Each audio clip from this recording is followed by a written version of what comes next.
My mother, a millionaire woman full of secrets, died holding her will. When we finally opened it, we discovered that her inheritance was not just money, but a series of unexpected challenges. What no one could foresee was that this would reveal truths capable of destroying us. The reading of the will took place on a sultry afternoon, as if the summer heat matched the weight of the occasion. We were gathered in the main room of our mother's old house. Mrs. Carmen, a place that, even empty of her physical presence, seemed imbued with her energy. The soft aroma of roses from the garden still filled the space, mingled with the woody scent of the antique furniture. I sat on the worn leather sofa beside my two siblings, Richard and Sophia. The air between us was thick with tense silence, almost oppressive. Richard was restless, bouncing his leg and fiddling with his wristwatch impatiently. He had always been like this, unable to sit still, as if the world had to keep up with his frantic pace. Sophia, on the other hand, maintained her calculated expression, observing everything around her as if evaluating every detail. I looked at them and wondered if Mom knew how their differences could become a problem. Perhaps that was exactly why she chose to do things the way she did. When Mr. Estevan, Mom's trusted lawyer, began to speak, his voice rang out like a gong in the silence. Mrs. Carmen was always a woman of firm principles and a unique vision. She did not believe that her inheritance was merely a collection of assets, but a reflection of values and responsibility. That's why she made an unusual decision. She did not leave a simple division of property. Richard laughed nervously. This has to be a joke, but it wasn't. The lawyer continued. Instead, she stipulated a series of challenges. These challenges will determine who is worthy of inheriting her legacy. The impact of those words was explosive. Richard stood up from the sofa, visibly annoyed. What kind of absurdity is this? We're talking about a fortune, not a game. Sophia, ever composed, narrowed her eyes and crossed her arms. Mom would never do this without a reason. What's the objective? I, on the other hand, remained silent. I didn't know exactly what to think, but one thing was clear. Mom had a plan, and she believed it was necessary. Mr. Estevan was unfazed by our reactions. Each of you will have an individual challenge, and your actions will be evaluated. This is not merely a test of capability, but of character. The environment seemed to freeze. My mind began to spin, trying to imagine what kind of trial Mom had prepared for us.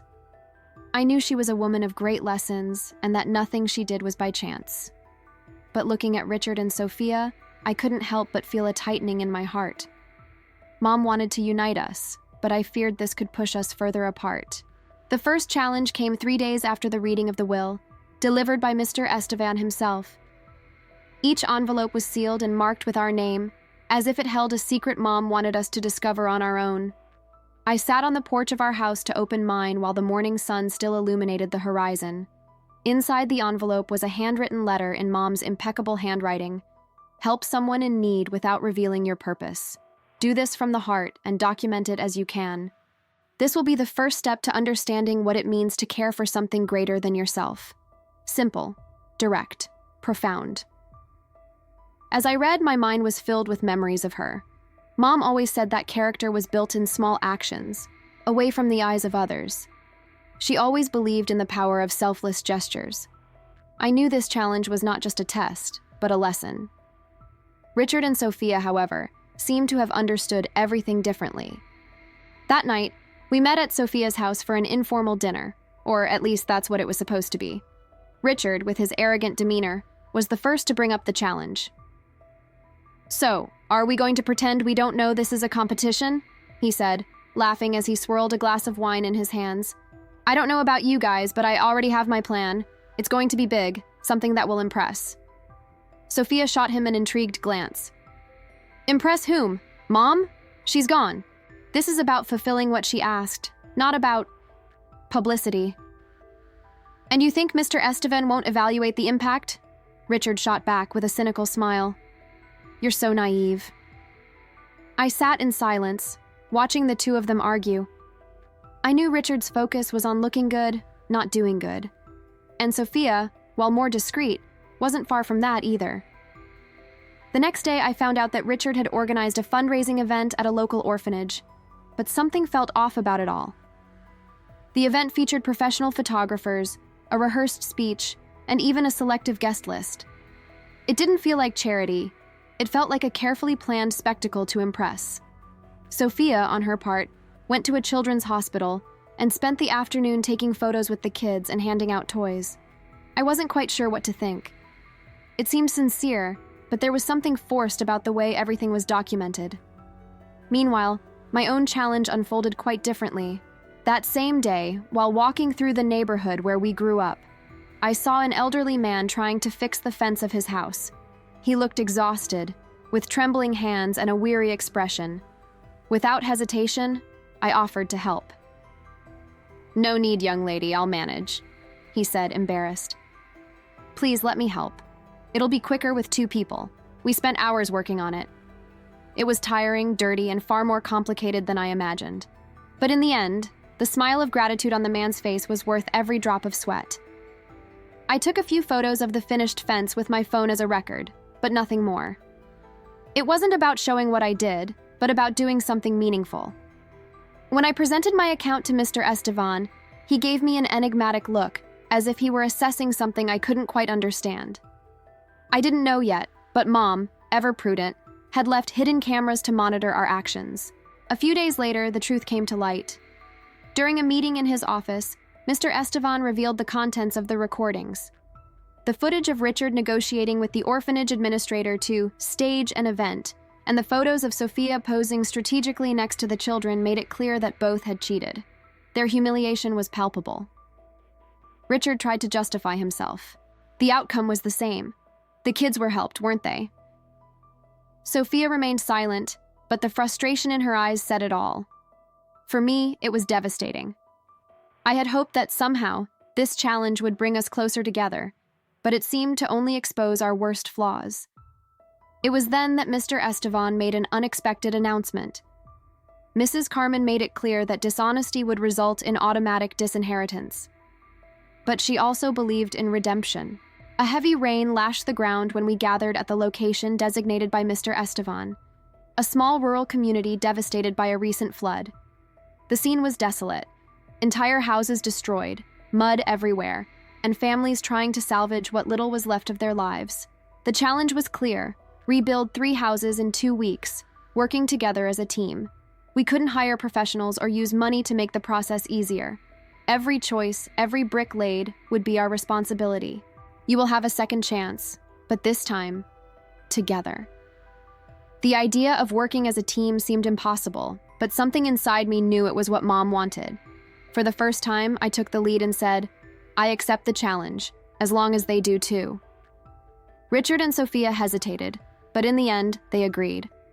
Still, I knew the path ahead would be anything but easy.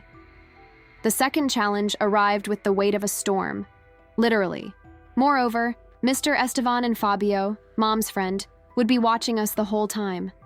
I knew Mom wanted us to learn the value of effort and cooperation, but looking at Richard and Sophia, I realized we were far from that. Richard seemed uncomfortable with the idea of getting his hands dirty. Sophia, on the other hand, was already trying to take on the role of leader, dividing tasks without consulting anyone.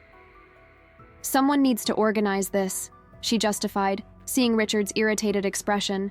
"And that someone always has to be you, right?" he retorted, crossing his arms. I tried to intervene before the argument escalated. "We can start by clearing the debris from the first house. If we work together, we'll finish faster." The suggestion was accepted reluctantly, but the tension in the air was palpable. We spent the first few days removing rubble and preparing the ground to rebuild the structure. It was exhausting work, with mud clinging to our clothes and the stifling heat draining our energy. On the third day, problems began to arise. Richard kept disappearing, complaining he needed time to breathe. Sophia made sure to point that out at every opportunity. "While some are resting, others are carrying the weight of it all," she said loudly, not even trying to hide the sarcasm. "Maybe if you stopped bossing everyone around, things would flow better," Richard shot back angrily.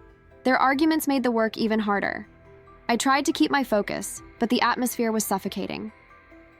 One afternoon, while we were cutting wood for the roof of the second house, the situation reached its limit.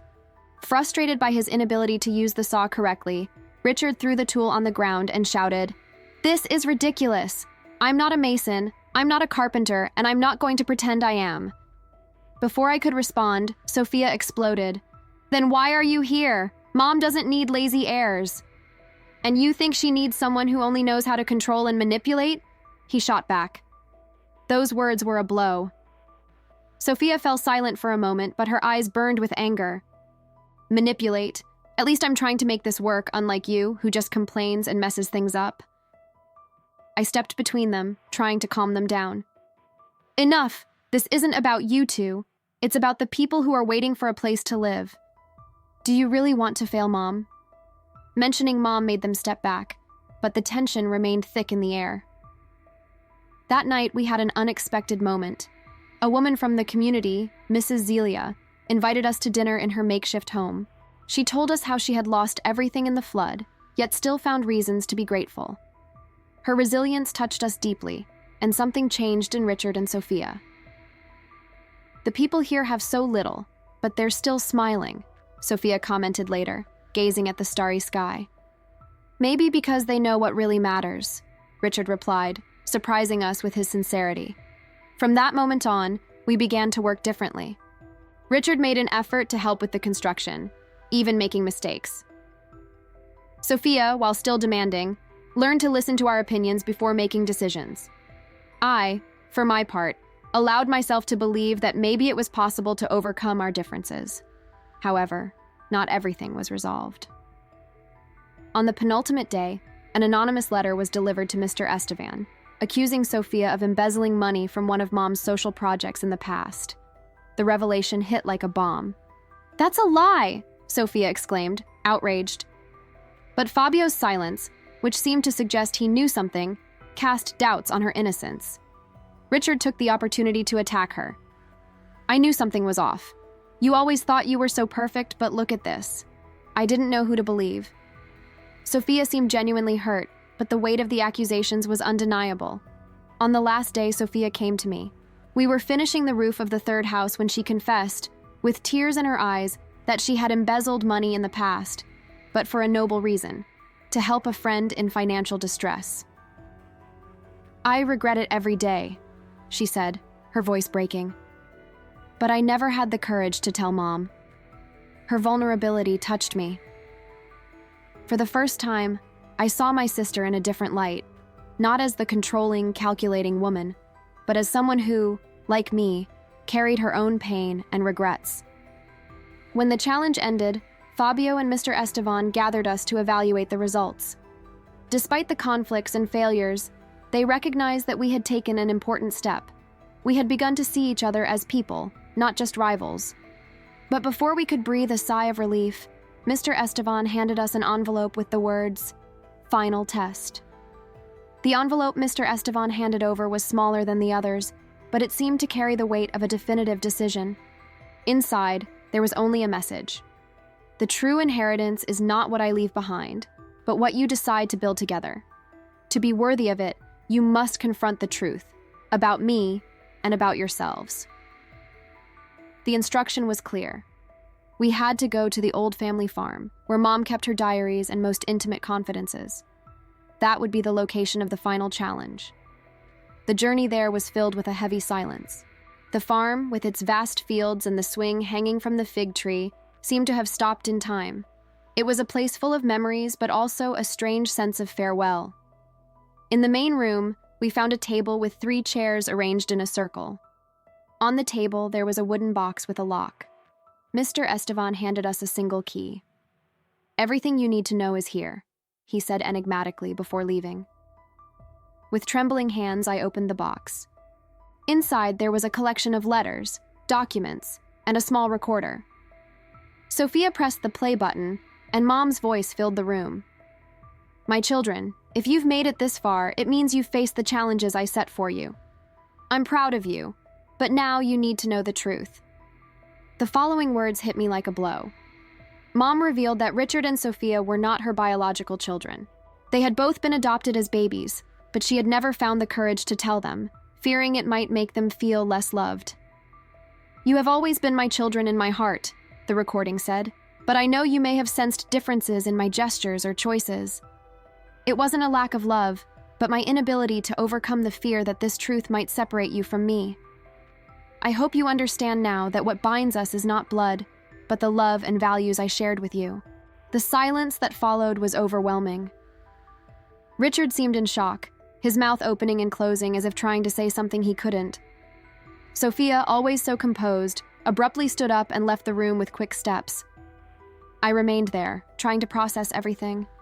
When I finally found her, Sophia was sitting on the old swing, gazing at the horizon with tear-filled eyes. I always knew something was different, she whispered. But hearing this now, it's like everything I believed has crumbled.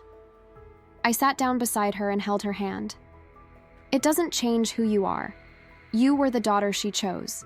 That's not any less special. But what if she never chose me? Sophia asked, her voice trembling. Who would I be then? Before I could respond, Richard joined us. He looked furious, his face red and fists clenched. So that's it? All this nonsense about challenges, all this lesson, and in the end, we weren't even really hers? Richard, you're being unfair, I shot back. Mom loved you. She loved all of us. Loved? He shouted. Or was she just trying to convince herself that she made the right choice? The pain in his words was evident, but I knew arguing wouldn't solve anything. I took a deep breath and tried to stay calm. Richard, Mom taught us that family isn't about blood. It's about choice, and she chose you. He fell silent for a moment, staring at the ground. Maybe I just need time to accept this, he murmured before heading back inside. That night, we returned to the living room, where the recording was still playing. Mom continued. I hope this last challenge helps you understand that the greatest legacy I can leave is not material. It's your unity. You are capable of great things together. The money, the land, the businesses, these are all secondary. Richard and Sophia nodded, albeit with somber expressions. We knew it would be a long road to overcome everything we had discovered, but for the first time, there was a glimmer of hope. The months following the revelation at the farm were marked by a mix of reconstruction and internal discoveries. Richard, Sophia, and I decided that the best way to process everything we had experienced was to dedicate ourselves to what Mom had asked, to use her inheritance to transform lives. I want you to use what I left behind to build something that benefits others. Only then can you honor my memory. There was also a final letter where Mom divided the inheritance equally among us, but with one condition. We had to work together to manage it, dedicating a significant portion to the social projects she valued so much. This is it, I said, breaking the silence. It's not about what we received, but about what we can do with it.